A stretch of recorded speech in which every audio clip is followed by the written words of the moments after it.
Hello, everybody. Welcome back to Echoes of War. I'm Craig from the Pacific War Channel, joined here by my co-host, Gaurav. How are you? Hey Craig, great to be here. And I think I'll just say it out aloud for the audience. Today, you're taking me hostage. That is 100%. I think it's going to be pretty sensational when people kind of see the title of this episode, especially on YouTube. And for those of you who are listening on an audio podcast platform, please, if you can, switch over and go check us out on YouTube because this one is going to be full of really interesting maps. And this is going to be a fun one. But obviously, you've read the title. I think I'll title this the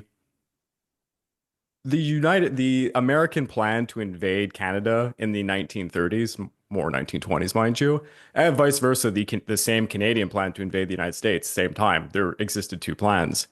But before we jump into the madness of this, if you'd like to further support the channel, please consider joining the YouTube membership or the Patreon account at www.patreon.com/the Pacific War Channel. By joining either, you get access to the exclusive podcast series, early access to all the content I make, and voting rights for the subjects I will tackle next. And the next episode is probably going to be something I'm already working on. I'll put a poll up, but I think it'll win. It's going to be on the government by assassination. That's a really messed up period in Japanese history.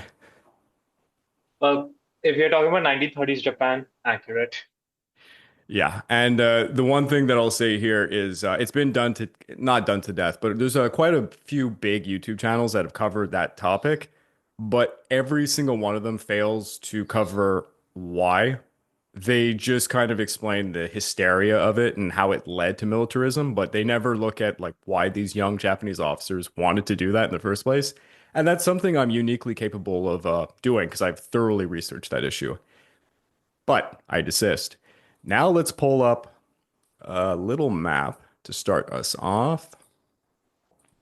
Not going to explain what this map is of yet as we jump into this.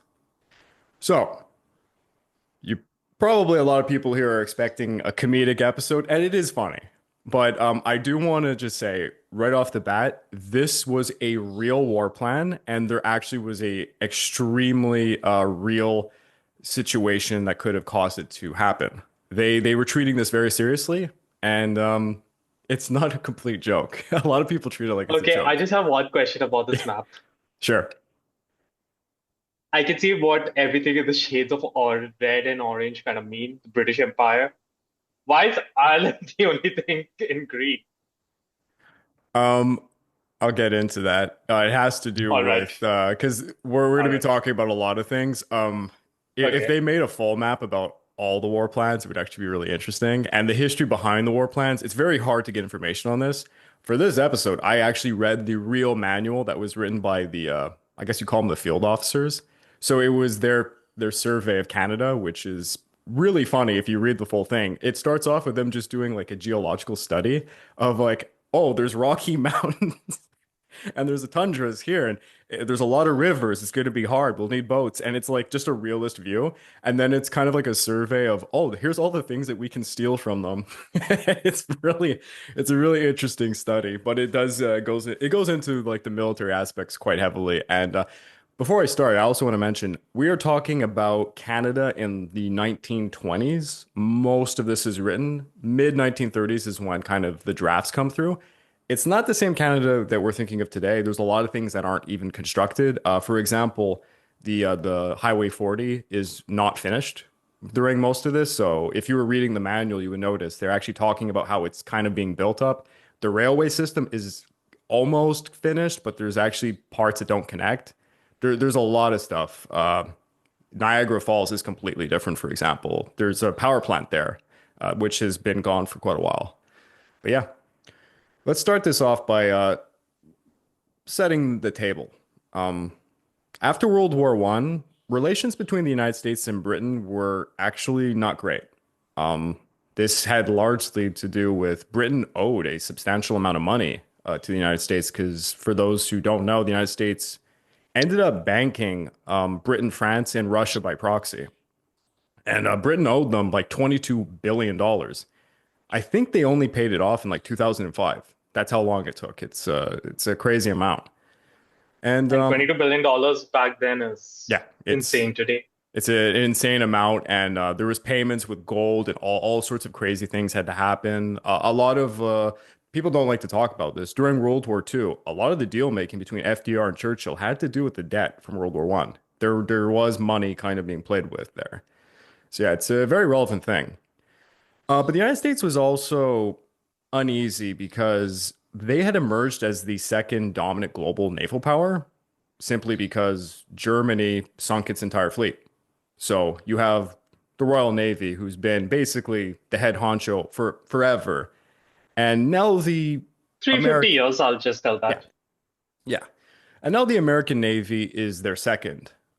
Not that the American Navy was even close in size or capability to the Royal Navy, but the Royal Navy just had to acknowledge who would be the likeliest threat to them on the naval stage. Yeah, number two would be America, but America wouldn't last in a conflict there for sure. Quality of seamanship. Yeah, and it's not just people might look at quantity of ships. The United States had a lot of ships, not a tremendous amount, but the quality was bad.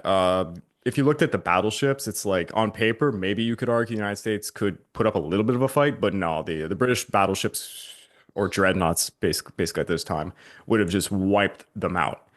Not to mention, like you said, the British were battle-hardened veterans on the seas. It would have been like a cat playing with a mouse. That's how bad it would have It's been. kind of like there's a reason it's the Royal Navy is the senior service. Yeah, exactly. And the United States fully aware of this. They weren't stupid. Now, during this time Unlike a period, certain, unlike a certain military leader that would emerge in about 15 years. yeah, that's very true. Now, the United States during this period, actually, it goes even further back. We're talking honestly, Teddy Roosevelt kind of started the process. The United States developed these, they're called the coded war plans to prepare for potential conflicts with any given nation that might go to war with the United States or cause a situation where they would have to go to war. You can go on Wikipedia, there's a decent list of these war plans. It doesn't go into depth through all of them, so you should do your own research, but it's pretty entertaining. Now, of all of these war plans that we're all going to talk about because they're funny, War Plan Red outlined strategies for a hypothetical war between the United States and Great Britain.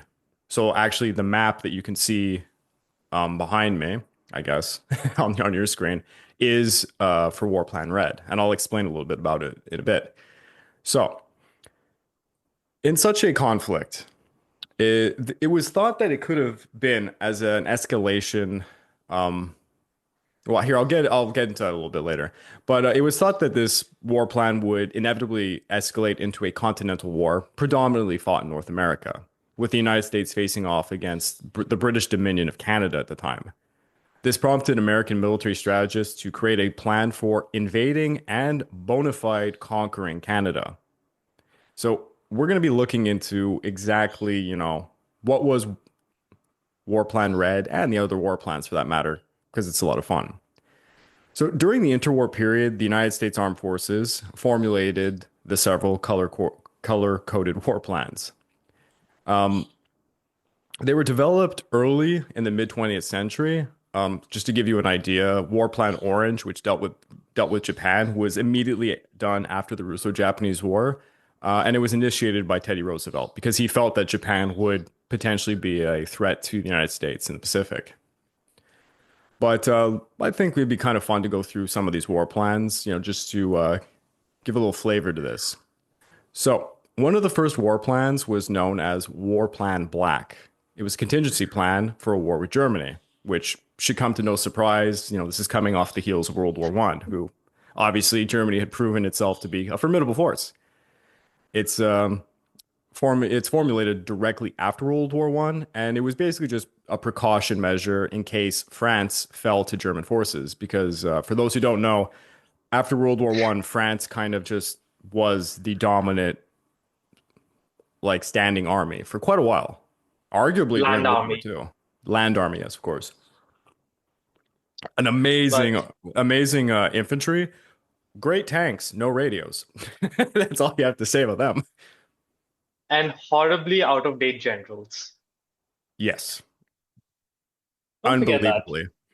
I mean, the British too. The British, like some of They, the they were generals, better. Yeah, in but comparison. the I think French, this yeah, is, I think I know I'm just digressing, but I remember reading this at the time of the Battle of France in 1940.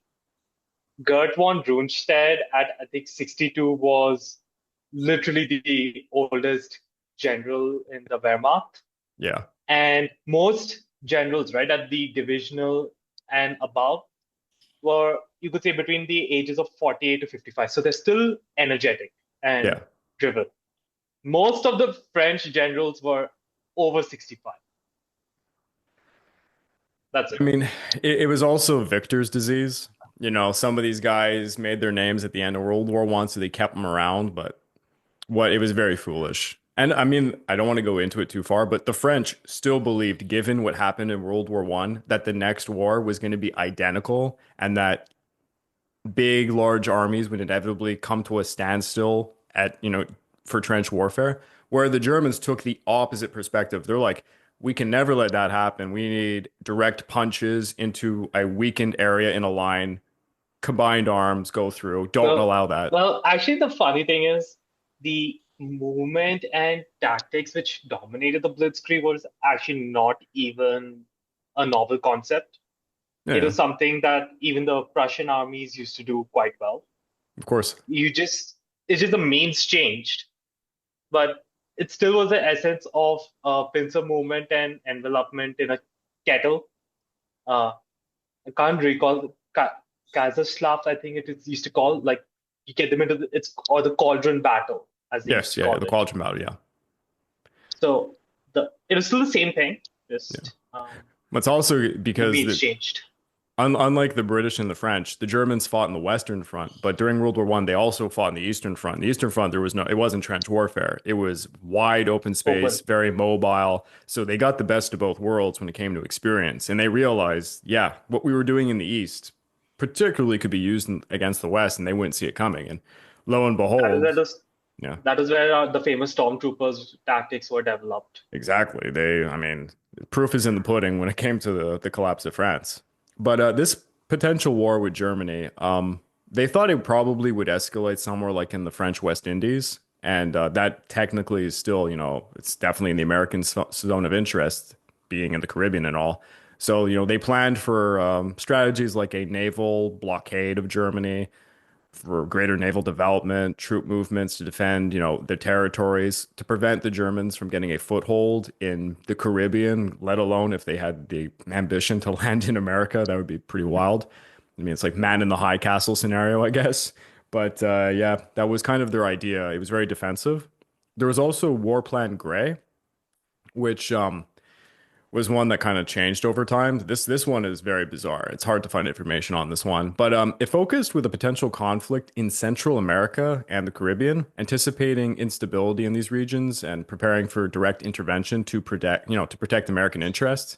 This is, coming in the time like when Teddy Roosevelt was around and the United States was definitely an empire, abusing Latin America for all of its resources, needless to say.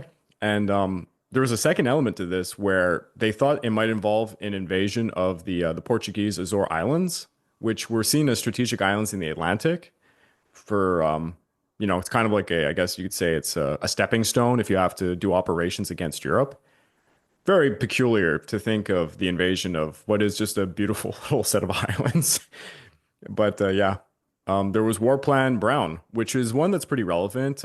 It was basically to just address unrest in the Philippines, which already happened quite a few times to the United States.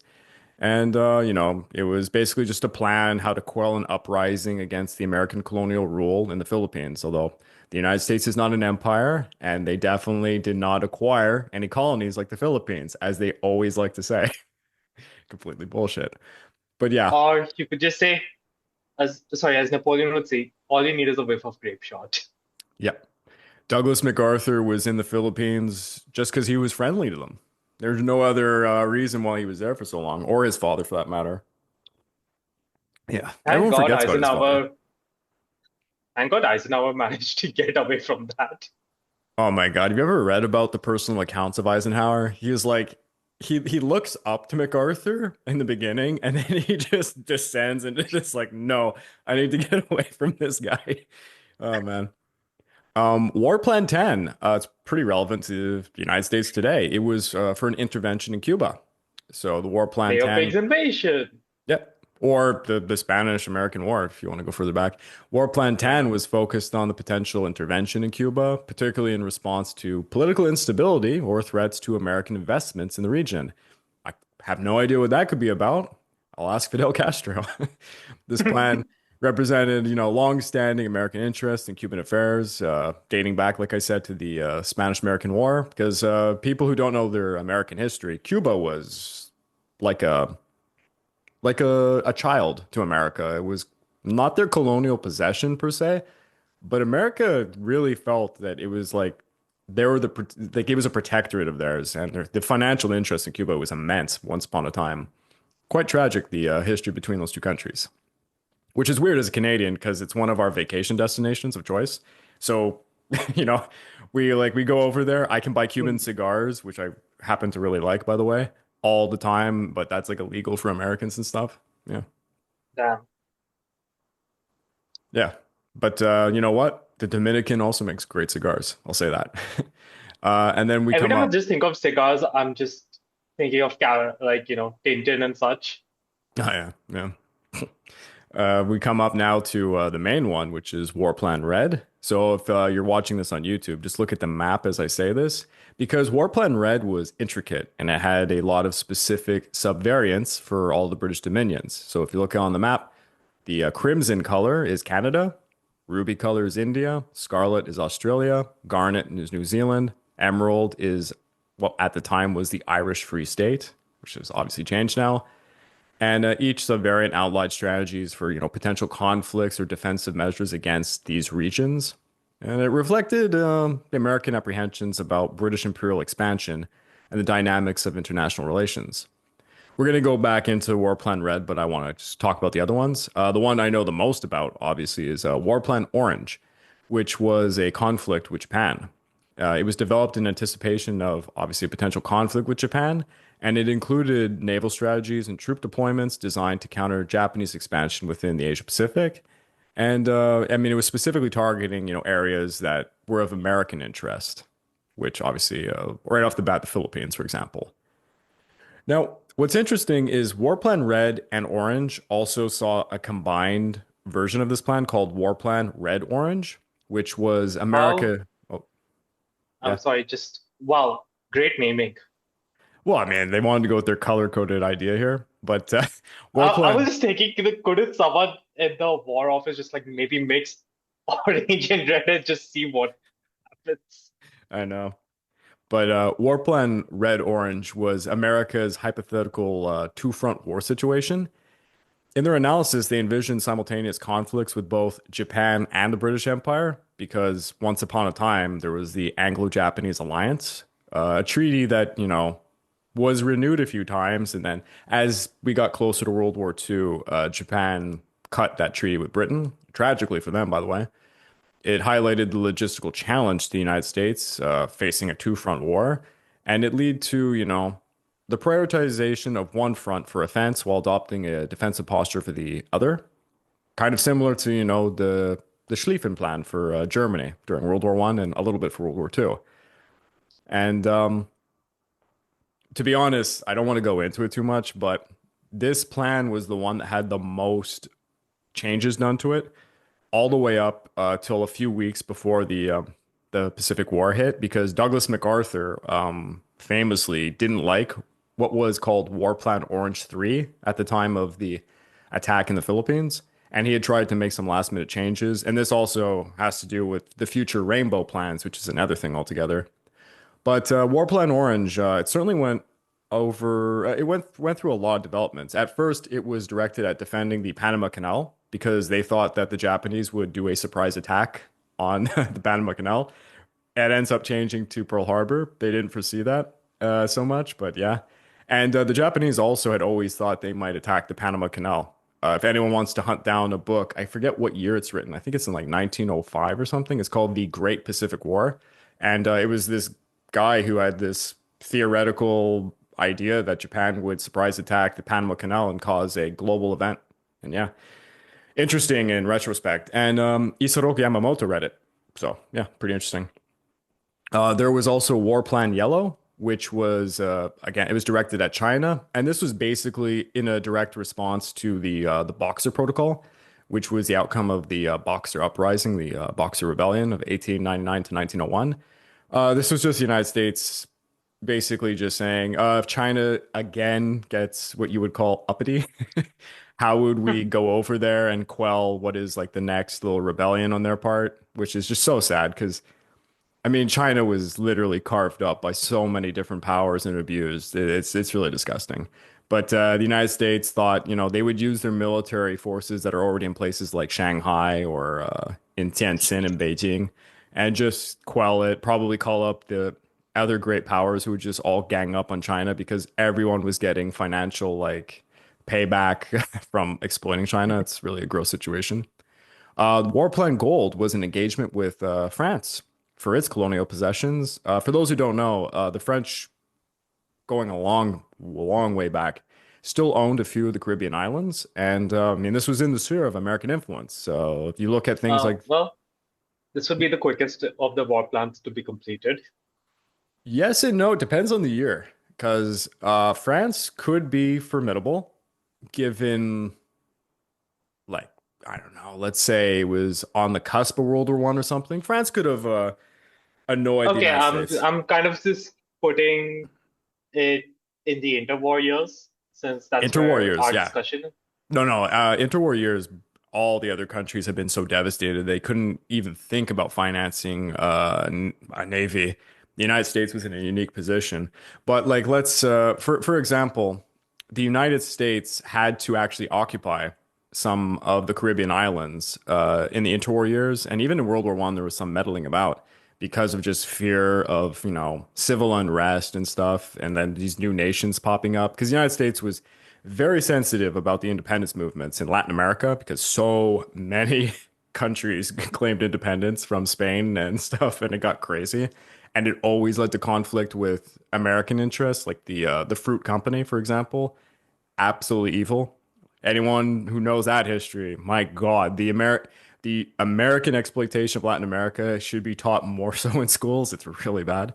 I desist. There was also War Plan Green, super relevant. It's a hypothetical war with Mexico. Some would argue it happened a few times, to be honest.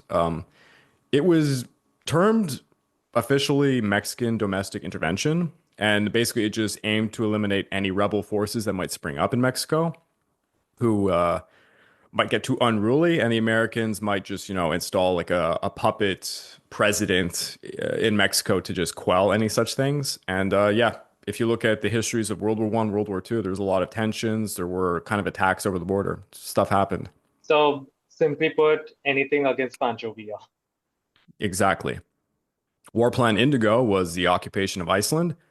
This actually happened in World War Two. It was in response to Denmark's, when Denmark was occupied by like Germany, for example, in World War Two, the United States had to execute War Plan Indigo to take it because it's strategic and it could be used as a launching pad against the United States, Canada, and other things. It was actually pretty important during the Battle of the Atlantic. And to this day, I mean, Yeah, I think I'll just add, since you mentioned the Battle of the Atlantic, a lot of the escort groups and merchant ships which were damaged were escorts that were like, these roving hunter groups of destroyers and frigates yeah. that would be not attached to a convoy, but just searching U-boats. They tended to be based in Greenland and Iceland so Mhm. that they would be quicker to respond to threats in the Atlantic air gap. Yeah. And to this day, the Americans have a very significant amount of military bases in Iceland and are right now, as we speak, seeking the same thing in Greenland. Go figure. So yeah, these war plans are kind of relevant. That's why I wanted to make this episode. There's also War Plan Purple, which was an invasion of the South American republics. And again, it was just if any of these Latin American countries got, uppity, as they would say, the Americans would try to figure out a false flag operation kind of reason and attack or install a pro-American government. There was War Plan Violet, which was another engagement in Latin America. It encompassed, dealings with how to maintain American influence. This has more to do with kind of the markets, how to enforce American policies on these countries. This is more in line with kind of what Teddy Roosevelt was doing back in the day. Kind of, what would he call it? It was the carrying around a big stick policy, I guess you would call it, and giving carrots or beating them up. And there was War Plan White, which was to address a domestic uprising. If you know your American history, think about the bonus army situation. That adopted some War Plan White, or let's say there was a communist insurrection in the United States. They had plans for how to go against their own citizenry and to maintain public order, issue martial law, everything you can imagine. And War Plan Blue, Blue being the United States of America, it was basically just your regular defensive preparations in peacetime. So this was what was always going on. Yeah. I was just about to say civil war. Yeah, exactly. I mean, it's feasible for War Plan White. There could be another Civil War situation. War Plan Red laid out, as I said, strategies for dealing with the United Kingdom, and it was complemented by the other countries. So Crimson would be codenamed for Canada. There was, like I said, it was Ruby for India, Scarlet for Australia, Garnet for New Zealand, Emerald for Ireland, Pink for all the other colonial possessions. Because if you look on the map, I'm showing you got parts of Africa that are pink, some of the Caribbean islands. There was a lot going on. This is kind of World War One, post World War One Britain. So Britain is still a major empire, has a lot of assets around the world. At the closer to World War II, however, all the color-coded war plans were officially withdrawn. And if you're watching me, that's like with quotation marks, they weren't. They were just not being shown to the public or anything. And they be maintained secretly as kind of backups, but now they're being replaced with what we call the five rainbow plans. And for example, War Plan Orange was incorporated into one of the specific rainbow plans, and it was like 80% was War Plan Orange with some changes and modifications. Notably, Douglas MacArthur's idea to add bombers in the Philippines to preemptively strike Taiwan, which was called Formosa back then. And despite the fact he fought so long to put that into the plan, when the time came to do it, he didn't because I won't get into it. He's an idiot. But yeah, he screwed that up. How many Japan, rainbow plans were there? five. Five Oh, damn fundamental it. ones. Yeah. Rainbow Six. Yeah, of course. Have you read that book, by the way? No, I just know the game. I've read the book. It's good. I'm a Tom Clancy fan. I, Games I are read a okay. few books of his. I've read a few books of Tom Clancy's. I mean, And you can make fun of Tom Clancy because it's like they used to say back in the day there was like an AI system where it was input terrorist whatever group, something happens to America, America gets hit a bit, and then they just come back and win. And that's like every single Tom Clancy book. It's kind of true, but yeah. Um, I've actually read a lot more of, I think, Dale Brown compared to mm, Clancy. yeah, Similar. that's true. I mean, Tom Clancy, not that he was young when he died, but pretty young for an author. Desist. Japan had seized the opportunity presented by World War One to emerge as a significant strategic power in the Pacific Ocean. And, at that time, many officials, military planners viewed a war with Japan as highly likely. And although tensions eased temporarily when Japan's civil government passed some military expansion efforts, these programs would resume till like 1931. So, War Plan Orange, which I keep talking about, basically was the most comprehensive plan and the longest of the color coded plans to be developed by the military. The other ones kind of faded to obscurity, but the United States always kind of was tinkering with that one. It was the most likely one. After the Japanese invasion of China certainly pushed things. And then when you're looking at things like in Europe, when Germany began, the Anschluss, the taking of the Sudetenland with the Munich Agreement and things, the pact it made with the USSR, this kind of like changed the war plan black. So in response to all of these things, the United States basically had to adopt these rainbow plans. I'll talk a little bit about them. So Rainbow Plan 1 outlined a defensive strategy aimed at protecting the United States in the Western Hemisphere, defined as the area north of like 10 degrees south latitude, assuming the United States would have no significant allies. So if the United States was by itself being attacked, The second Rainbow Plan mirrored the first, but accounted for the United States being allied with France and the United Kingdom. The third Rainbow Plan reinstated the objectives of War Plan Orange, while emphasizing the need to secure hemispheric defense first, as stipulated by the first Rainbow Plan. Excuse me. The fourth Rainbow Plan maintained the same assumptions as the first Rainbow Plan, but broadened the mission to encompass the protection of the entire Western Hemisphere. And last, It Rainbow. it kind of reminds me of one comic I read. I don't remember the series, but it was like some fictional sci-fi kind of thing. But there's like East for East and West for West, Mm, and you have like this Pan-American Republic in that book, and you know, at that time, literally the entire Eurasian plus African landmass, right? yeah. It's dominated either by the Chinese or the Abyssinian Empire, which ultimately sees the Chinese win and then, reconciliation or whatnot. Oh yeah. What was It, the name of that? I remember I don't that. remember the name, but I've read that comic. Huh. I think Alternate History Hub covered that at one point. That's where I think I remember hearing about that. That's an interesting scenario. Yeah. Last was Rainbow Plan 5, which was ultimately the one the United States adopted during World War II. It assumed the alliance system with Britain and France and had provisions for American forces in Europe, Africa, or the Pacific. Like Europe first came about through ideas with this one. And basically, the Rainbow Plans just took over everything. But to get back to what we were talking about in this episode, to I'll just War say Plan one Red. thing though. The reason they probably also had to be delicate with these plans is the isolationist grip was very strong Yeah, of course. right until probably like mid 1940. That's when, during the Battle of Britain, it slowly started to get ebbed away at a pace. Yeah. So that was definitely the case. So I think there was also that debate, right, whether the United States should use its industrial might to send assets to Britain and France, which is, I think, the preferred strategy of some of Roosevelt and his key advisors. So that where they are saying, okay, if we give it to our allies, it's going to be far away from us. We don't have to worry about our men being killed.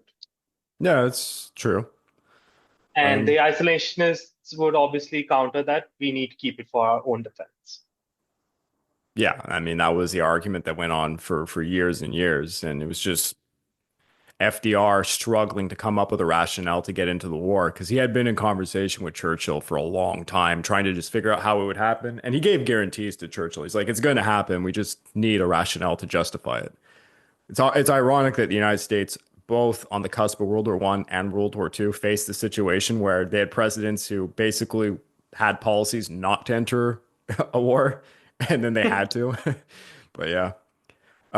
So for War Plan Red, and I really want to emphasize this because a lot of people laugh at this, like this is like a plan for something that couldn't happen. Absolutely could have happened, and they had a good rationale for why they had to have the war plan. So American military strategists at this time, they believed that a conflict with Great Britain would likely arise from disruptions in foreign trade relations.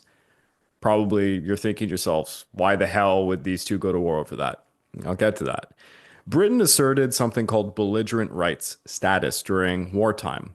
And basically, what this means is if Britain is at war with, let's say, France, they want to stop France from receiving or doing any trade. So they'll do a naval blockade of France. What if the United States is trading with France and the United States wants to continue trading with France? Britain, based off of the belligerent rights idea, states that they can take the American ship aside, confiscate their stuff, maybe even attack them.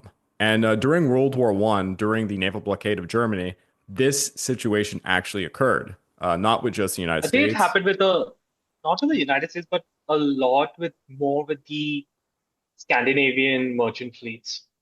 Yeah, it was Sweden and Norway, particularly because Sweden and Norway, they had iron that Germany could not get by without.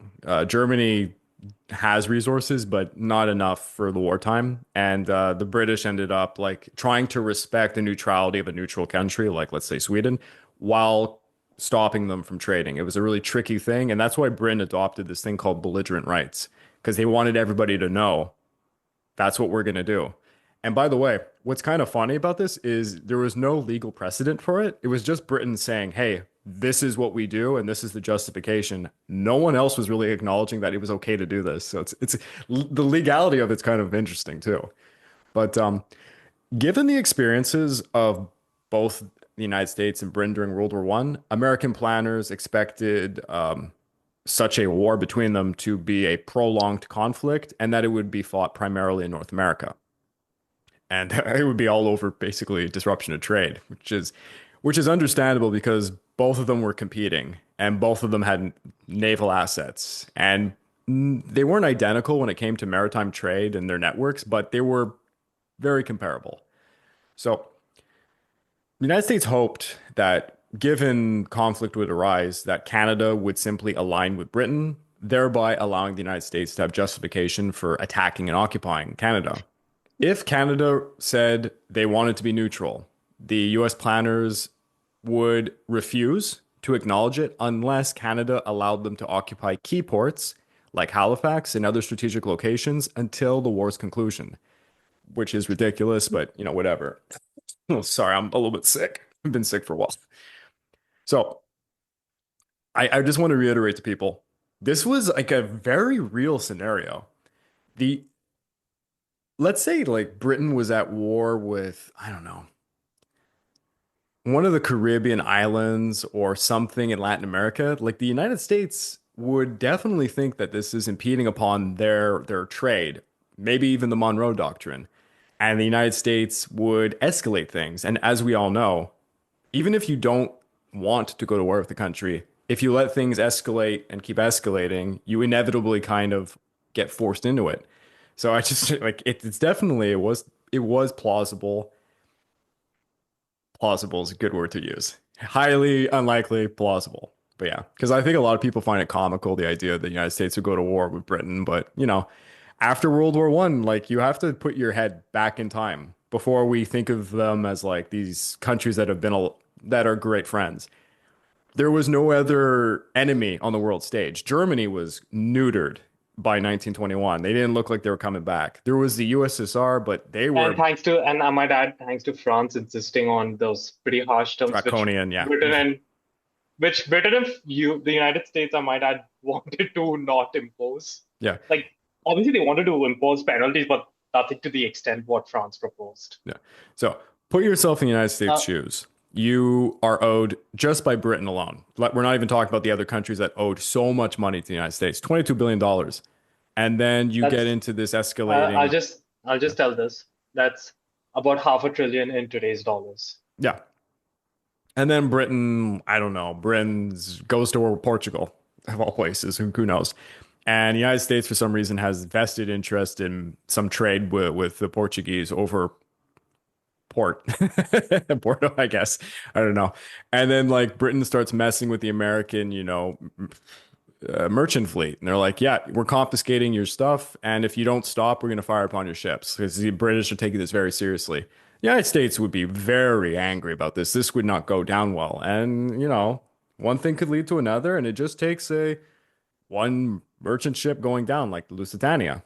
And then you got yourself a war. It could happen. So, anyways, Well, did not happen in World War II technically because the Reuben James was sunk like 5, 6 months before Pearl uh, Harbor. very true. Very true. Um, But I think one more thing that I'm pretty sure at least antagonized the United States, more so their president, Woodrow Wilson, yeah. was he was the pioneer and champion for the League of Nations idea. And he really set out that thing, which, if you really look at it in the points, while it sounds great, it definitely was like rubbing Britain and France the wrong way because of removing these imperialistic ideas, which I'm pretty sure even Japan did not want. Of course. And it was also a And little hypocritical of the United States because they definitely were an empire. They just weren't saying it. But yeah. true enough, and regardless, Britain and France just outright just did not even accept his proposals.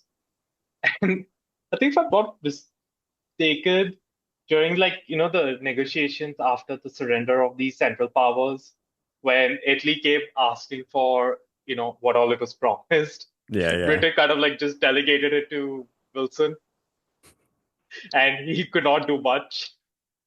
I mean, I don't want to get into that, but I wrote scripts specifically on the rationale for why Italy did what it did after World War One, why Japan did, and why Germany did. Everyone forgets why Italy had grievances during World War One. It is kind of funny. They were promised stuff and then it didn't happen, and they got so uppity about it. But yeah, let's change up. So here we are. This is the actual war plan map itself with a lot written down in the corner. You can let the audience who's watching this read that, but I'll get into this. The development of War Plan Red by the U.S. Army commenced after, I mean, it commenced before, but anyways, fundamentally in 1927, after the Geneva Naval Conference. The plan received official approval, quotes official. A lot of people say it's not official, in May 1930 from both the Secretary of War and the Secretary of the Navy. By 1934, it was revised to permit the immediate use of poison gas and strategic bombing aimed at capturing or destroying Halifax. You heard that right, and I will get into specifically how that came about. Because Halifax is the most vital target in this scenario. A lot of people who are from Canada would be like, what the hell? Halifax, of all places. I'll get into that. You have to, again, 1920s Canada, not today.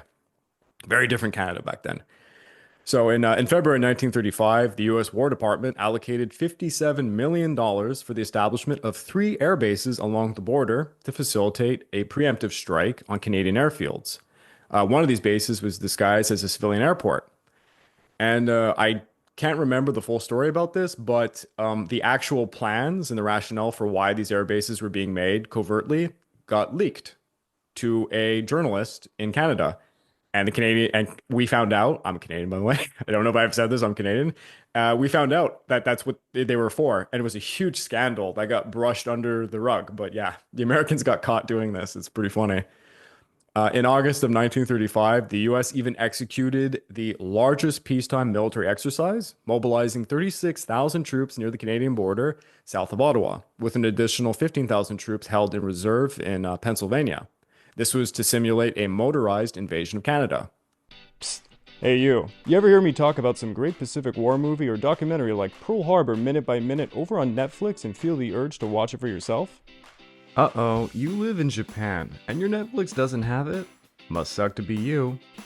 Sucks to be me right now. Oh wow, season 4 of Demon Slayer is out. Oh wait, I can't watch it on Canadian Netflix, but it's over on Japan Netflix? Whatever will I do? Oh, no. Being blocked from regional content? With private internet access, you too can watch Demon Slayer Season 4 by switching your IP address to Japan. Yes! Hell yeah! Why stop with Japan? With private internet access, you can change your IP address to over 84 different countries and every single US state, giving you access to region-restricted content all over the world. Nice. Many websites and services like Netflix are only accessible depending on your physical location, but private internet access helps you overcome these restrictions. Think about it. Without private internet access, it's like paying for a TV series and missing out on the latest season. Shots fired, Demon Slayer on Canadian Netflix. Is that like a personal attack or something? Ever fear people are gonna find your Google searches? Banzai! Banzai! Banzai! FBI, open up! Private internet access makes sure that those Google searches remain a buried secret, as private internet access encrypts your internet access and has a no logs policy. Think you're safe with the local coffee shop's free Wi-Fi? No, you are certainly not. Private internet access gives you more privacy features than any other software, and real-time protection from malware and trackers, giving you peace of mind knowing those Google searches remain seen by you and you alone. Private internet access has a no-log policy that they've defended in court, which means they are not storing any of your browsing data. Hey, are you like me using different devices under one household? Private internet access is available on all platforms and protects an unlimited amount of devices at the same time. I personally use private internet access to unblock movies and TV series from all across the globe, and I sleep easier writing scripts for my YouTube channel and others knowing my data is secure. Look, this is a no-brainer. Sign up with my link in the description of this video to get 83% off, plus 4 months for free, so it ends up being only around $2 per month. Signing up for private internet access is risk-free. There's a 30-day money-back guarantee, and 24/7 customer support is available. So don't forget to click www.pintv.com PIA-VPN.com/the Pacific War Channel, and a big thanks to Private Internet Access for sponsoring this video. Yep, absolutely happened. The final iteration of the plan was submitted on December the 18th. I think I'll just add one little thing. Yep. The mobilization of about 50,000 personnel of the United States Armed Forces at this time, of the Army at this time, Very that's significant. that's 1/4 of the entire military strength. Yeah. Because at this time, the United States total military strength in the Army was about 190,000 to 200,000 men. Yeah, it's very significant, and it was done covertly, and it was actually really it was pulled off quite well. The final iteration of the War Plan Red was submitted on December the 18th of 1935 by the G2 Intelligence Division of the U.S. Army, War College. So, War Plan Red presumed that Britain would initially gain the upper hand due to the superior Royal Navy, leveraging Canada as a launch point for an invasion of the United States. The primary goal for the United Kingdom in this scenario was expected to be the elimination of the United States as a significant economic competitor. Something people need to understand. No illusions the United States is going to be invaded and conquered. They're impossible. As I think Isoroku Yamamoto said, if we invaded the United States, behind every blade of grass would be a guy with a gun. So the British, they weren't up for Revolutionary War 2.0. They wanted to eliminate the United States' capabilities as an economic power because that in itself was a victory, because then Britain is the bona fide leader of the world. And right now they are, because even at this point, the predominant trading currency in the world is not the United States dollar, it's the British pound. Exactly. It's only close to World War II when the United States becomes basically the monolith we see today.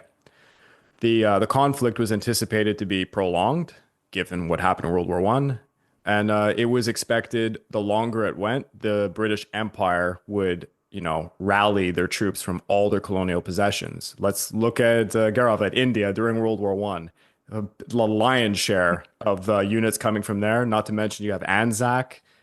Other than that, I mean, I wouldn't have expect. A question. Yeah.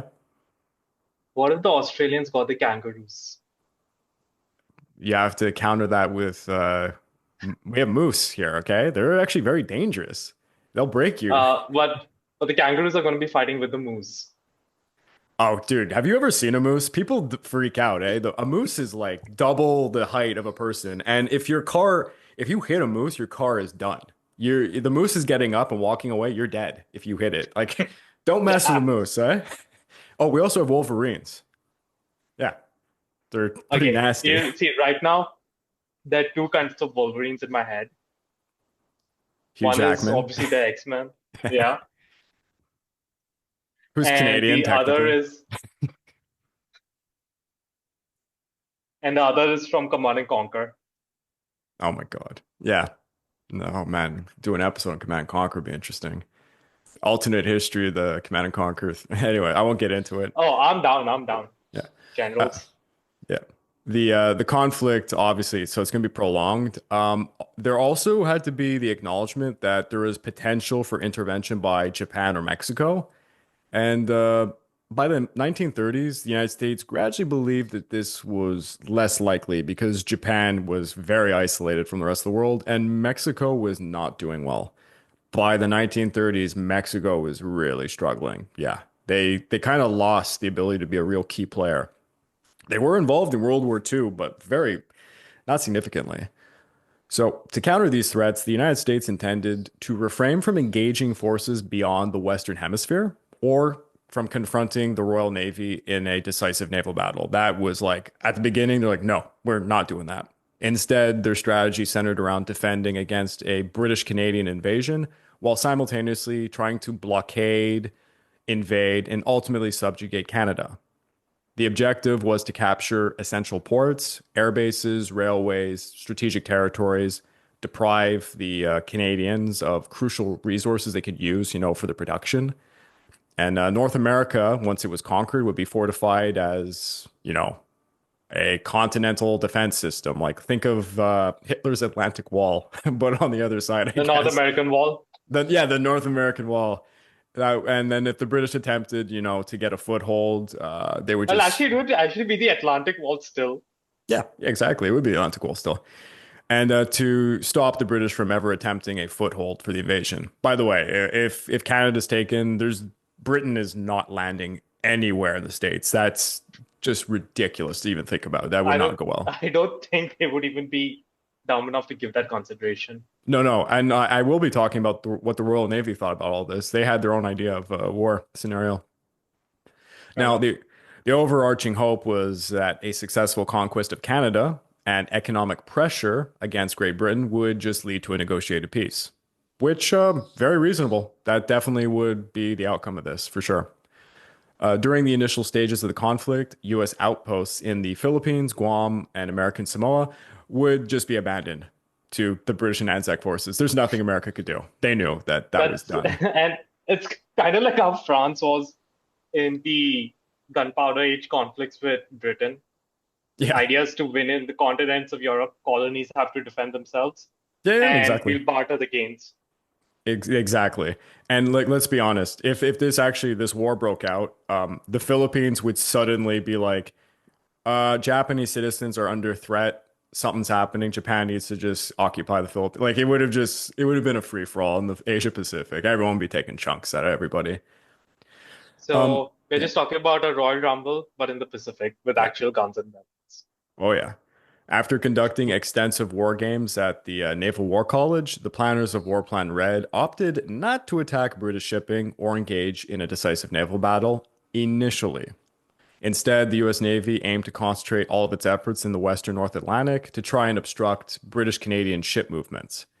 Following the conquest of Canada, if the opportunity presented itself, the US Navy could try to engage the Royal Navy, aiming for a decisive victory that could disrupt British supply lines and facilitate invasions of British colonies in the Western Hemisphere.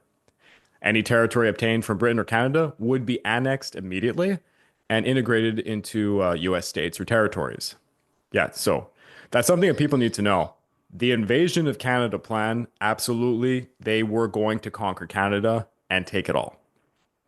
What's funny is if you read the manual, they actually acknowledge what happens if they lose. So amongst all the things that Britain will like do to the United States, like take all their colonies away, uh, cancel the debt from World War One, huge, and probably cause reparation payments. They acknowledge that Canada would just take Alaska for itself because, I mean, look at a map. It kind of makes sense if Alaska was taken. So, yeah. So it's, that would have been a funny scenario. But yeah. So the military forces involved in this, and this is all estimations by G2 intelligence in the 1920s, early 1930s. So G2 intelligence and their divisions carried out thorough reconnaissance of Canada, analyzing its geography, resources, and military capabilities. Notably, and I really got to say this because I found this to be incredible, the famous and esteemed American pilot Charles Lindbergh undertook covert reconnaissance flights over Canadian airspace for this, reaching as far as the Hudson Bay to identify strategic targets. And he was one of the first people to say that they should use poison gas against Canadians in the event of a war. Charles Lindbergh, son of a The bitch. biggest isolationist Yeah. of them all. Yeah, so yeah, you got to look into the history of this guy because he I think I'll definitely just say did. one thing though. Did they not realize that the Canadians are immune to poison gas? I mean, we were the ones that kind of came up with the anti-gas measures first when we were being gassed to shit in World War One. I think Yeah, was you it was just it jump. sorry, was I it think the it was in Canadians who the. figured out how to piss on a rag? I can't remember if it was the Canadians or the British. I do know that the Canadians, whenever the Germans ended up like gassing the Allied lines, Yeah. and you have the withdrawal, they still find the Canadian battalions manning their line. Yeah, well, that's why we got the nickname that we received in World War One from I guess it was the Germans had given it to us was the Crazy Canucks. Yeah. So one of the things that you'll find in the manual is how the United States divided Canada, and it was based off of political subdivisions. So at the time, there was the Maritime provinces, Prince Edward Island, Nova Scotia, New Brunswick. There was Quebec, Ontario, the Prairie provinces of Manitoba, Saskatchewan, Alberta. So, Craig, that's home for you. Yeah, Quebec, British Columbia, and at this time, Newfoundland was a part of Canada, but they acknowledged it was a significant, it would definitely be involved in the war. So Newfoundland is kind of another British acquisition there, and it would be considered Red Crimson, I guess. Can I just say Uh, one thing? yeah. If they invaded and they defeated them and destroyed Montreal Canadiens, I'd be happy. I mean, it wouldn't change the outcomes for the Canadians.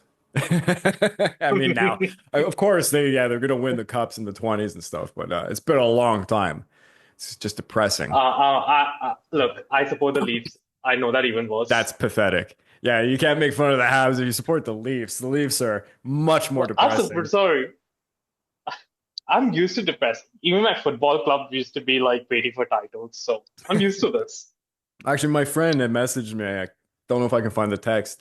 The betting right now is like if you put $5 on the Canadians winning the playoffs, it's like 1,000% increase in your bet or something. It's like ridiculous. But yeah, Well, conversely, I remember some guy he bet for $1.4 million on an NFL game with the team that he bet on was leading 28-0. I think it was the Chargers against Jacksonville in the playoffs. mm, And this was during the second quarter, and Jacksonville just rallied to beat, and he just lost one point. nice. And Jeez. guess what would have been his profit What? if it had come? 10K. Ouch. Yep. Don't do sports betting, folks. I used to work in bars and kitchens. Oh my God, the people I used to work with, like degenerate sports gamblers, lost so much money. One guy was one guy was a Dallas Cowboys fan, and he used to bet on them. You need to say enough. He would bet on the team. I mean, Cowboys. Come on, and he would just get crushed every week. It was so sad. But yeah. I'll admit one of my favorite things in the NFL postseason or end of regular season is the Dallas Cowboy fan reactions. Yeah. Okay, I desist. A census was conducted in June the 1st, 1931, reported that Canada's total population was about 10,376,000, with of those being about 5.3 million males, concentrated along a narrow strip south of the 56th parallel, west of Lake Winnipeg, and south of the 49th parallel, east of Lake Superior. No surprise to Um, any Canadian audience members, we live on the border. It's really cold. so, so you're just talking about like the border with the United States and kind of between Winnipeg to Yeah. Halifax kind of area.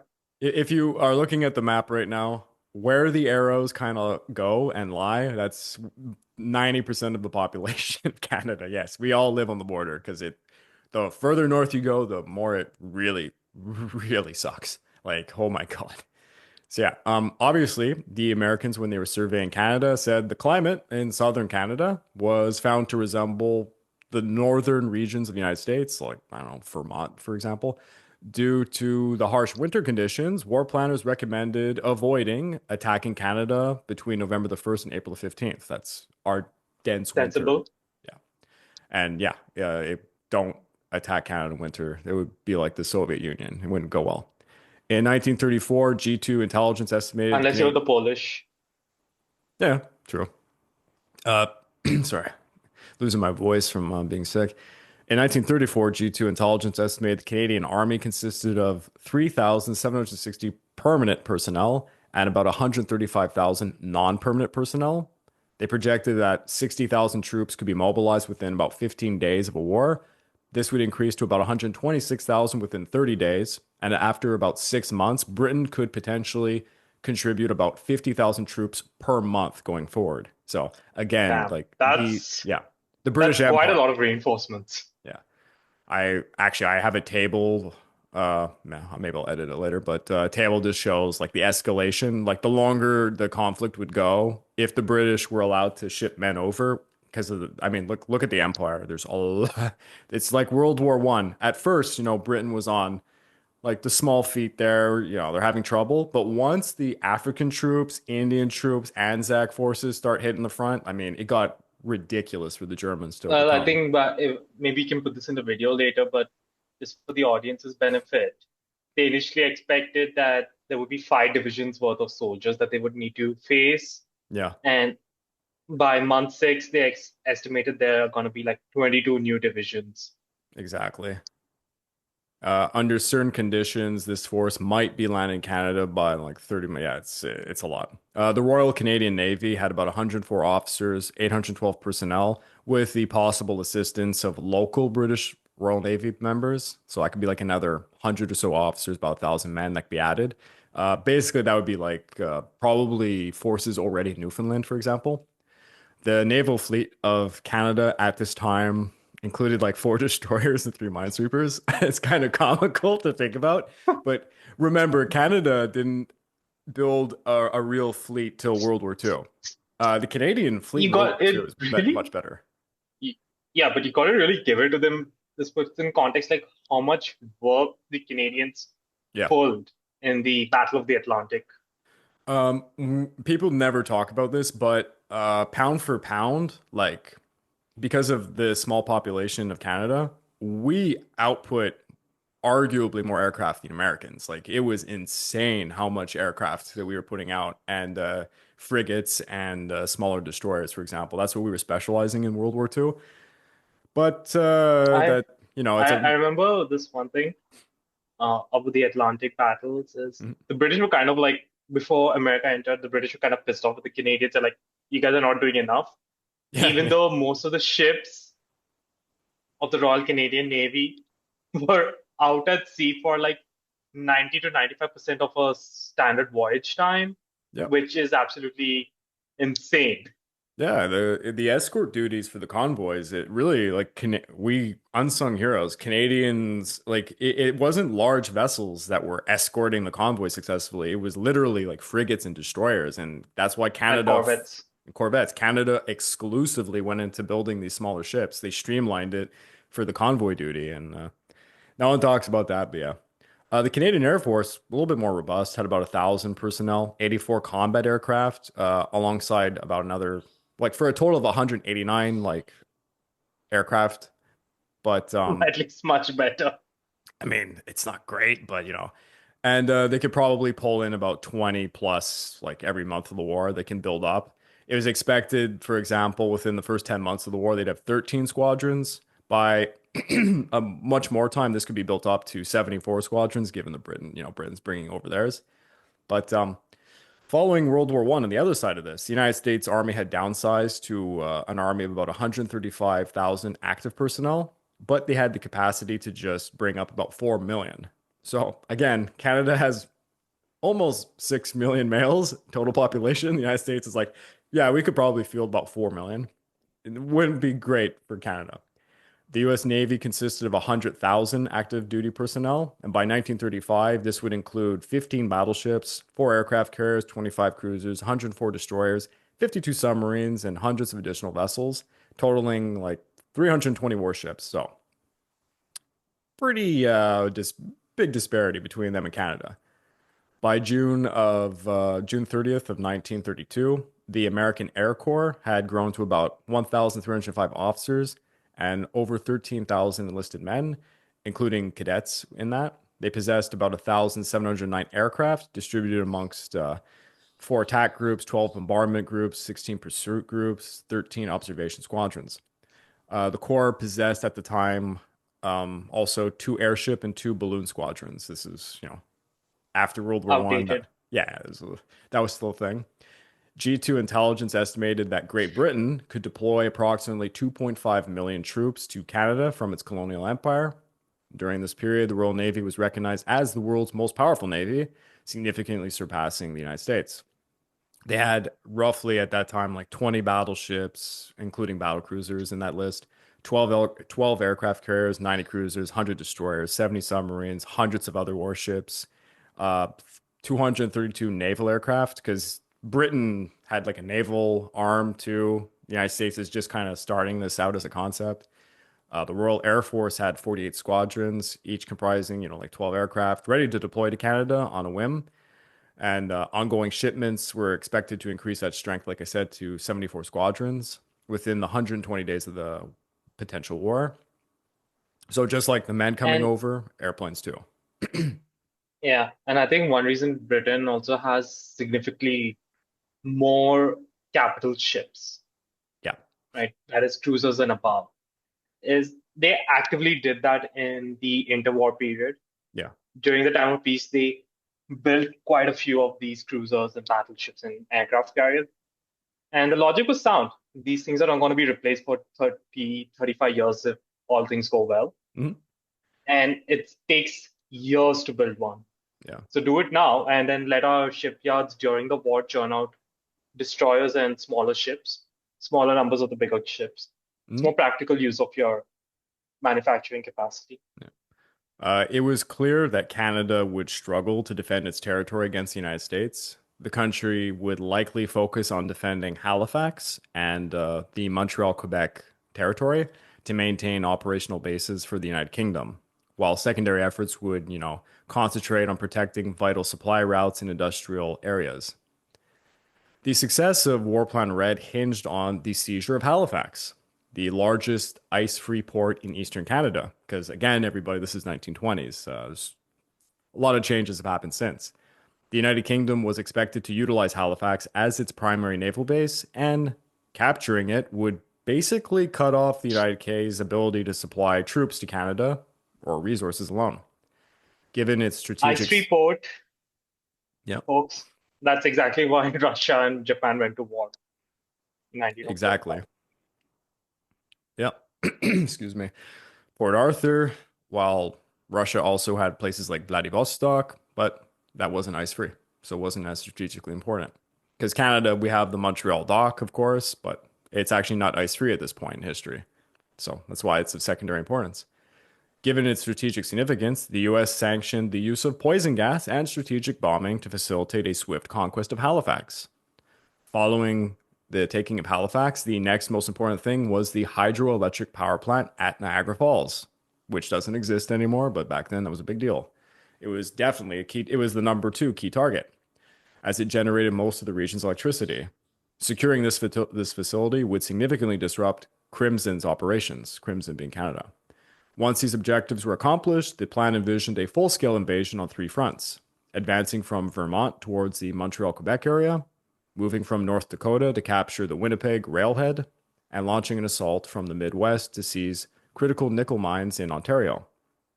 Concurrently, the US Navy aimed to dominate the Great Lakes and establish a blockade of the Canadian, Atlantic, and Pacific ports. Now, in the maritime region, the US would initiate an amphibious assault on Canada on Halifax from Boston and New York, anticipating strong fortifications. If a direct frontal assault failed, which was definitely possible, Halifax is well fortified. Forces would then land at St. Margaret's Bay to besiege Halifax. Should conditions prove unfavorable there, the US would shift to an overland advance from eastern Maine. After capturing Halifax, its undersea cables would be cut to sever Canadian communication with Britain. Subsequently, US armed forces would Can I then. just add one thing? Sure. Wouldn't they be considering, like, if they go to this third option, right? That means their first two options have failed, right? Yes. I'm pretty sure if it would have failed, it would also be having a casualty butcher's bill. Yeah. Wouldn't that start to sap morale? The third option was not viable. They couldn't go through with it. Yeah. Excuse me. The British would be able to easily fortify the region. If the amphibious assault failed, they were done. The United States was screwed. It would not go well. Honestly, the whole plan, it's if they don't get Halifax immediately, they're done. It's not going to go Speed. well. Yeah. Oh yeah, this is a rapid attack. So yeah, they Should have got Heinz Guderian. He would have invented a new he's the inventor of these great tactics. of course, yeah. Subsequently, U.S. armed forces would target afterwards ports like St. John, Moncton, other vital airfields, railway junctions, and such. In the St. Lawrence River area, American forces would advance via just the roads. So, I mean, Do you mind showing where it is on the map? Yeah, I'm someone who doesn't know the geography. So. Oh, geez. Which area? The St. Lawrence River. So, St. Lawrence, okay, can you see this? Yeah. Okay. So, this that goes into the ocean is considered the St. Lawrence River, and the valleys on the sides of it. It's all trade, the foundation of the founding of Canada, all was this river network that goes deeper into the Great Lakes, for example. So the main trade route for Canada for most of our history was through this. All of the development was along the Uh, St. Lawrence. so that's why you were mentioning like Quebec still was not ice.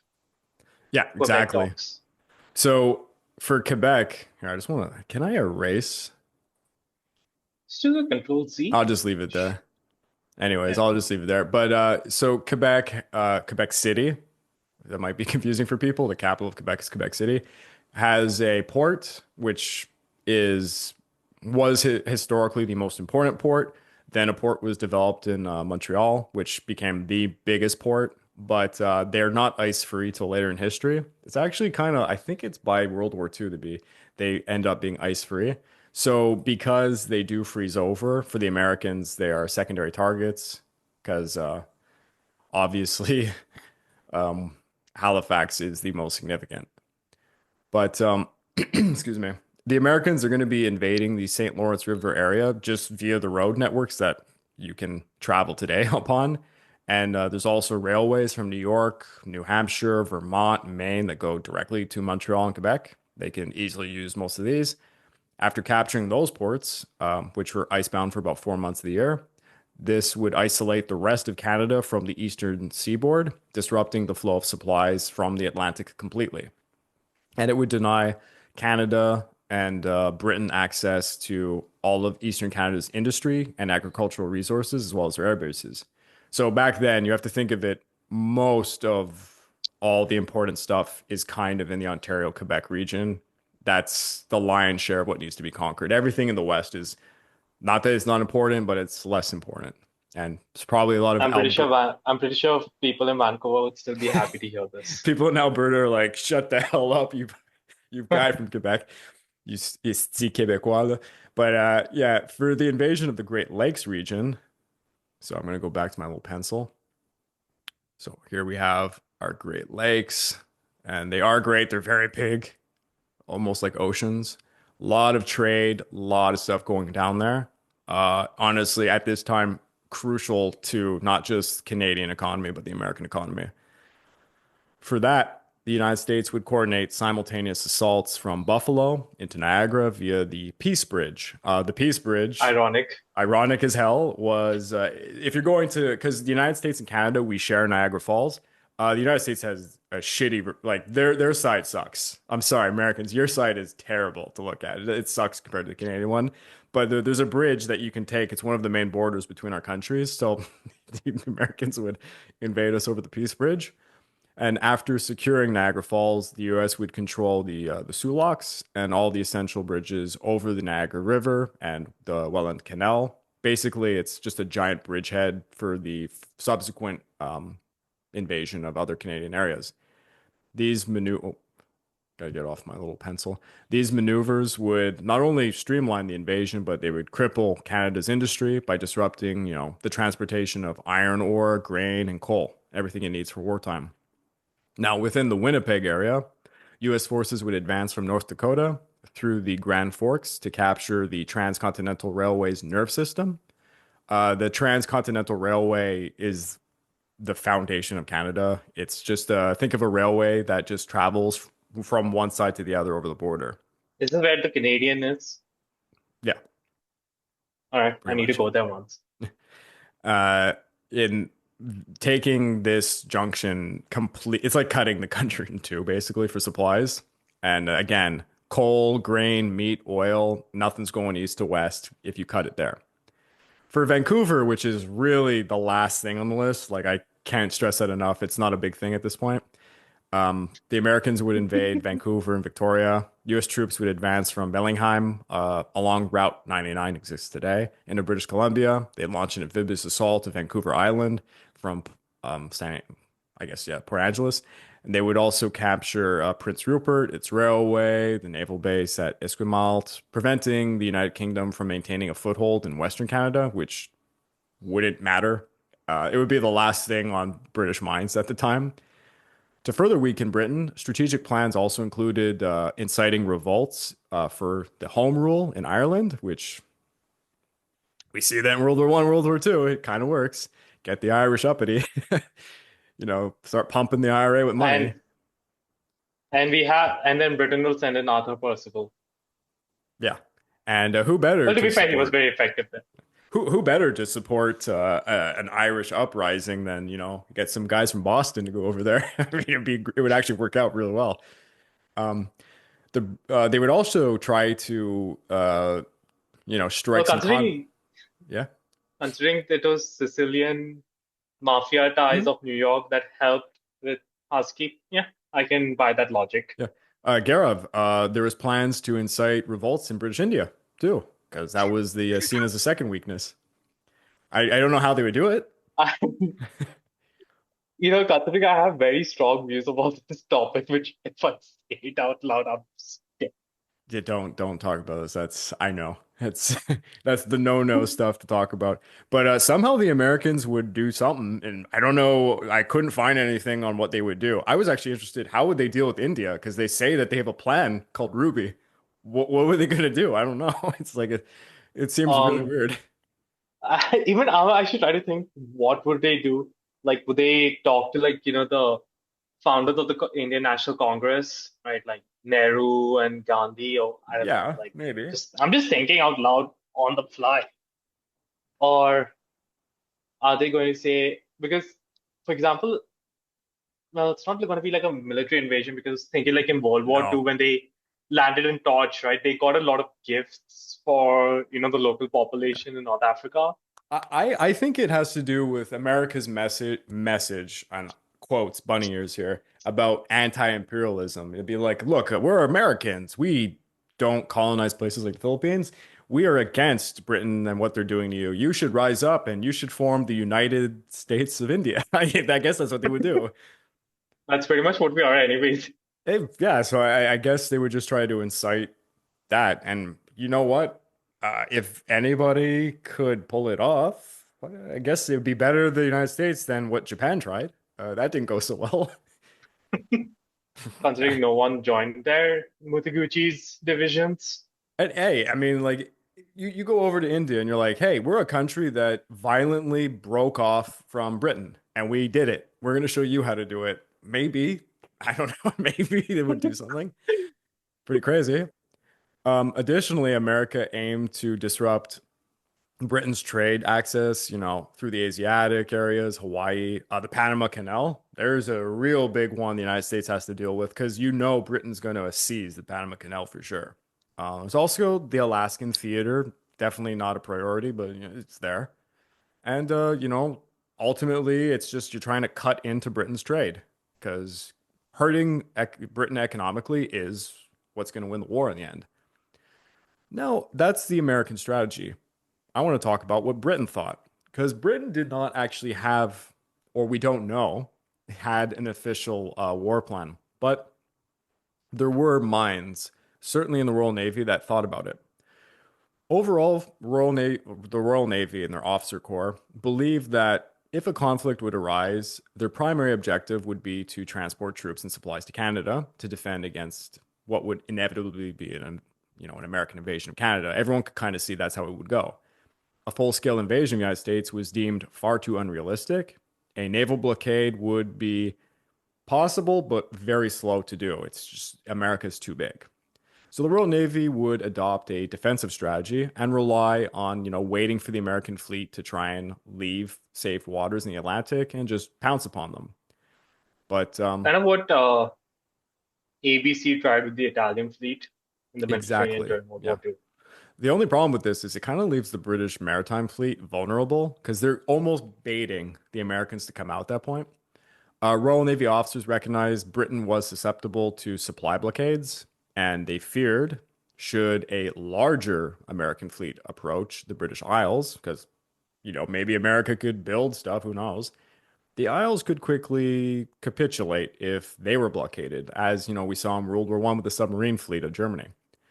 So instead, the officers devised a plan to launch an attack upon the American fleet from, bases in the Western Hemisphere, like Bermuda, for example.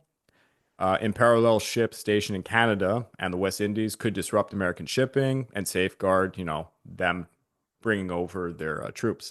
The British strategy also included bombarding coastal installations, conducting small amphibious assaults, which would be really wild. I mean, I'm thinking Revolutionary War, stuff in Florida that happened, like that would be interesting. I don't think it would go well for Okay, the British. what? Okay, just hear me out. But what if you had Jack Churchill leading the raids? Jack Churchill. That'd be fun. But I don't know. I don't know if it Listen, goes if so well. if you have a commando playing the bagpipes and charging during a commando raid and chucking grenades, or saying an officer needs to have his sword going into battle, Oh my God. and he Imagine doesn't him have a showing up sword. on on a beach in Florida. He has his freaking sword and his bow and stuff. It's a broadsword, like that Scottish, like Yeah. not the broadsword, but whatever that famous sword that the Scottish Highlanders use. It wasn't a Can't clay. recall I it. don't think he had a claymore. I think it was It was a said it bastard was a sword. claymore, I think it was a but bastard sword he this had. I'm not uh, sure. I've always read it as the claymore in all the sources I've gone through. I'm trying to I know he had see. a longbow as well, I have a clay. apparently successfully used in France. I have a claymore. Oh, it's in my closet. Anyways, I can't bring it out right now. It's a fake. Fair It's enough. it's made in I think it's made in Pakistan actually, of all places. Yeah. I don't know. I didn't buy it. Someone bought it for me for some reason. My ancestry's from Scotland. But yeah. They would do, assaults. There was plans to just completely take over everything in the Philippines, Guam. Uh Britain was afraid that the Americans might try to attack Hong Kong, which would be bold. I don't think that would happen. But yeah, they had plans to defend their assets in places like China. Actually, I take that back. Given the American Marine presence in Shanghai, it's not unreasonable to think they might make a little jab at Hong Kong. The American Marines were significant in Shanghai. Yeah, Like how definitely. many we are talking about? I Oh, guess where I'm comparing it is when General, Japan invaded, right? There was about a division's worth of troops. this is gonna kill me. I interviewed the granddaughter of General Rupertus because he was a China Marine in the 20s. I want to say it's something under 20. It's like 10. It has to be 10,000 or less. There was a significant amount of troops that by the 1930s it escalated more, and there was all these things that had happened because there was like, for example, the first Battle of Shanghai in 1932. A lot of American Marines ended up coming over, and they had to help protect stuff because the French and the British didn't have significant forces. But anyways, I desist. There is American Marine presence there. Now, that covers everything for the British point of view, but I want to talk about the Canadian point of view. So, is the red writing still there? One sec. Can I? Yeah, Okay, yeah. sorry. There. So, I'll get my pencil back. This individual right here. His name is, at the time, he was Brigadier James Buster Sutherland Brown, Brigadier General, excuse me. I'm just gonna now erase this annoyance. There we go. It's kind of annoying using Zoom for this. So he came up with a lot of defensive plans, and some of them had to do with defending against the United States. These were known as defense schemes, numbers 1 to 4, and every single one of them relied on British intervention. This is scheme number 1 over here. Do I have to zoom in a little? Oh, okay. There's a little bit more of a zoom in. There you go. Looks almost identical to the other map, by the way. They're made by the same guy. It's just literally like a It's the reverse. opposite. Yeah, I know. It's funny because you look at it, it's almost the opposite. Yeah. So that's defense scheme number 1. So Brigadier General Buster Brown's defense schemes, they all relied on British intervention. Like, no shit. And they were designed from about 1921, 1922, that time period. They went on almost to the 30s, but anyways, he had to like stop doing this stuff. And what they emphasized was the direct defense of Canada against a U.S. invasion, a stance of aggressive neutrality if the United States engaged Japan militarily, because that Canadians were thinking about that. The formation and expansion of the Canadian Expeditionary Force they would be deployed domestically or even internationally. And all of these, scenarios were based on American military records, dating back to the American Civil War, by the way. Yeah. So are they Um, gonna maybe assume that these guys also have 12-pounder guns, yeah. breech loading, sorry, muzzle loading cannons? Just, Yeah. Hey, just asking. they had notes, going, like I said, to 1865. They even were like looking at the War of 1812, the Aroostook War and other engagements between the United States and Canada. I mean, they were just looking at the relevant data, I guess. Additionally, defense schemes, number one and three, they relied on British allies specifically for support, like the most. In the document, Brown points out that Japan and Mexico, who at that time in the 1920s were allied to Great Britain, could side with Canada if a war broke out. France, once an ally during the American Revolutionary War, seemed that they weren't supporting American ambitions any longer, so they weren't Canada wasn't too concerned that France would jump in. I don't know. I actually don't know what France would do. I think they wouldn't jump in this one. Consequently, Canada, I don't think they would, because they would be too busy fighting their internal political battles. yeah, exactly.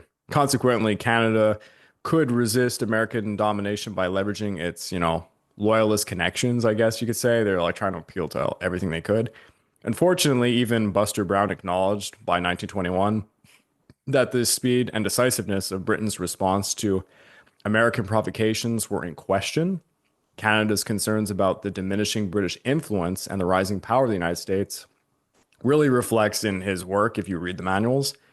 He concluded, he conducted a reconnaissance in 1921 until 1926. He went a few times, and excuse me, this is really comical stuff. His reconnaissance work is hilarious. So he, alongside some lieutenant colonels, they all just dressed as civilians, and they like went to places like Vermont, basically just doing surveys. And the historian Pierce Burton captured this in his book, uh, describing one of the investigations where, what the historian says is he found that after reading the notes from Brown, he found it was like it had a really zany flavor to it, and it was reminiscent of like the silent comedies of the day. And basically, what he was like saying is he found some quotes as to the observations Brown had when Brown was like just taking guys into bars in Vermont. That was his reconnaissance. And yeah, so Reconnaissance. yeah, so and I read it myself. It's hard to get your hands on some of this, but Brown basically he went to like Burlington in Vermont, great place to go shopping, by the way. And he went to some like pubs, and what he said was that the Americans consume less alcohol than Canadians, and he said this must have been because of prohibition. And he mentioned that like, here's a quote: "My God, I'd go for a glass of beer. I'm going to Canada to get some more." So this is like kind of things that he would hear from Vermonters and stuff. And he said that overall the Americans were kind of like on the fatter side even then, and he didn't think that they would. He had this assumption I read somewhere that if the Americans invaded, the Canadians might be able to bribe them with drinks, which is just like a weird thing that he wrote. Yeah. Um, Brown, it seems that he was inspired by Buster Keaton, excuse me, as he and his four fellow officers under his command were donning disguises. They loaded into their Model T and they began like an espionage mission along the Canadian New England border. And Brown took pictures while he was doing this. After learning more about the men of Vermont at bars, he had this quote to say: "They are fat and lazy, but pleasant and congenial. Also, the rural American women appear to be heavy and not a very commonly lot." So yeah, and it was his belief that if Americans are not actually lazy, they have a very deliberate way of working and apparently believe in frequent rests and gossip. So I that was his opinion of the Americans when he went over. And Vermont, which yeah, pretty laid back Vermont. They're the closest thing you get to a Canadian United States, by the way. Mr. Bernie Sanders, of course, is there. The most ambitious strategy of all the ones he came up with was defense strategy number one, which he had brought about in April the 12th, 1921. I think that's when he started. And it was based on the principle that the best defense is a good offense. Sounds wild in this circumstance, but yeah. So, in the event of a conflict, Canada planned a surprise five-pronged offensive into the northern United States, anticipating that the US would eventually invade the Montreal and Ottawa areas, followed afterwards by Hamilton, Toronto, the Prairies, and British Columbia, in that order. To counter the threat, Canadian forces aimed to swiftly occupy Seattle, Spokane, Portland from the Pacific Command, while the Prairie Command troops would strike at Fargo, Great Falls, Minneapolis. Forces from Quebec, They could have got the Lakers quite early. yeah, yeah. Forces from Quebec, which would definitely, this would not work out. Forces from Quebec were tasked with targeting Albany. The maritime troops would invade Maine. Yeah, that wouldn't go well. Concurrently, remaining Canadian forces would retreat to defensive positions, demolishing crucial bridges and railways to hinder the U.S. advance. The entire goal was to temporarily secure these positions to divert U.S. attention from the Canadian defenses, providing more time for British reinforcements to arrive. And if you heard everything I said, there's a glaring missing element to this. Brown's plan didn't even acknowledge Halifax at all. The only thing the Americans thought was important. Because because apparently supplies don't matter, right? Yeah, so Brown and I tried to research this. There's very little accessible information. My opinion is that Brown overemphasized the role of the ports of Montreal and Quebec and believed that because they were closer to the immediate action, that the British would make a stand and make the naval base there, which is ludicrous. If you know the territory, the United States literally can walk up to the river area, set up artillery, and just destroy the entire. It wouldn't make sense. The Halifax was the only port that could have been secured immediately and safely been the place where British troops could come over. Brown doesn't even acknowledge it, and he has no plans for such a thing. So Brown's plan is really, really bad. Yeah, If you see what happens to Halifax during World War II, like how it develops rapidly of in course. terms of infrastructure for housing, like literally multiple convoy escort groups and merchant fleets. It's quite impressive. I remember Commander Donald McIntyre when he was there, and one of his ships needed like urgent repairs, and the nearest one coming from Britain was like 4 days away, and then he's like worried about not having the ship, and the Americans are like they just give him a random another eco pilot ship, like, yeah, take this, off you go. And I had one more map. This was I'm sorry, I don't know who made this one. Obviously, it could have been like another YouTuber, but excuse me. This emphasized the possibility of the Japanese and Mexicans coming into it. So this is Brown's plan 2.0, as you can see. So apparently the Royal Navy is going to be super chummy with the Mexicans, which is like, that one's weird. And they're going to assault Galveston, Texas, New Orleans, block the Mississippi. They're going to block the Mississippi River. Wasn't that like the Union strategy in the Civil War? Yeah. Yeah, basically. And the Japanese are going to invade California, just like Man in the High Castle. Okay, I have a suggestion. You can have your Moose divisions come in between the Pacific and Prairie forces. Yeah, pretty much. And there's going to be a double pincer attack coming out of Quebec to converge on Albany. But that just doesn't work. The Great Lakes area, with what naval assets? I don't know. The Canadians are going to somehow have an influence there. It doesn't make sense. But yeah, not to shit on my Hey, country too much. you have like 4 destroyers and 3 minesweepers, man. Yeah, yeah, Sorry, 3 frigates and 4 minesweepers, my bad. yeah. The only thing that's significant in this map, I have to say, is the Mexican army would definitely be a huge threat to the United States. It is a two-front war at that point, especially if the British could make if the British could deploy troops. I don't know how it would be not as safe to Mexico. Oh my God! If you had some British officers amongst the Mexican regulars, some training, yeah. If this war went on for a few years, the Mexicans would become trouble to the United States. But yeah, Canada's not going to come out very well in that one. So to end all of this craziness off, War Plan Red was declassified in 1974. It's fully available online. Anyone can go and look at it today.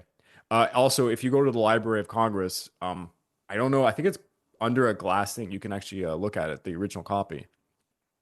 So yeah, big uproar 1974 when Canada found out, by the way. That was a thing. And a lot of journalists in Canada have kind of poked at this over the years and made fun of it. And obviously, the reason why I'm making this episode is it's kind of relevant today. I just, the Let United States is not going to invade, but come on. It's funny. So ultimately, the color-coded war plans were officially withdrawn in 1939 with the outbreak of World War II, and the 5 rainbow plans, were actually used in reality. However, the color-coded plans were secretly retained. Most of their contents were incorporated, like I said, into future war plans, like War Plan Orange 3, as I kept bringing up, was put into Rainbow Plan 5, and followed almost to a T. And additionally, War Plan Red Orange originally envisioned a war against the Anglo-Japanese alliance, and that war plan was used during World War II. It was just changed for Germany and Italy. That's actually what happened. They took the exact same war plan, the concepts, changed the territory to just be Germany and Italy rather than Britain and Japan. So yeah, really relevant. And that's War Plan Red. Well, it's quite an interesting and fun episode for me. I hope people find this kind of funny and stuff. And I wanted to just emphasize, like, it was real. Like, there was a reality to this. They actually feared that a stupid trade thing, because Britain was abusing everybody at the time, might occur. And yeah. Before I let the audience go, I want to say again, please consider joining the YouTube membership or the Patreon account over at www.patreon.com/the Pacific War Channel. I mean, at this point, we're getting up there. I'm like at 70 patrons at this point. I'm making content every single month, and I really hope to build it up. By joining either of these, you get access to the exclusive podcast series. You get early access to all the content I make. Yesterday, I uploaded my next episode looking into, it's like a retrospect into Call of Duty World at War, which I did with another YouTube group that I'm friends with over here in Quebec. Also, you definitely get voting rights for the subjects I will tackle next. Gaurav, thanks for joining this comedic episode. It's been My fun. pleasure. And till next time.